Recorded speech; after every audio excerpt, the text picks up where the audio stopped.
शेतकऱ्यांच्या ऊस बिलातून पीक कर्जाची वसुली करू नये असा शासन आदेश आहे। त्याचं सर्व साखर कारखान्यांनी पालन करावं असे आदेश साखर आयुक्त कार्यालयानं बजावले आहेत। याबाबत रघुनाथदादा पाटील प्रणित शेतकरी संघटनेनं साखर आयुक्तांची भेट घेऊन निवेदन दिलं। जून ते सप्टेंबर या कालावधीत राज्यात अतिवृष्टी होऊन पूर परिस्थिती उद्भवली, त्यामुळे शेतकऱ्यांच्या पिकाचं मोठं नुकसान झालंय।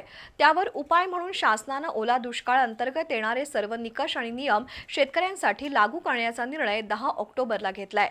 त्यानुसार पीक कर्जाच्या वसुलीला सुद्धा शासनानं स्थगिती दिली आहे।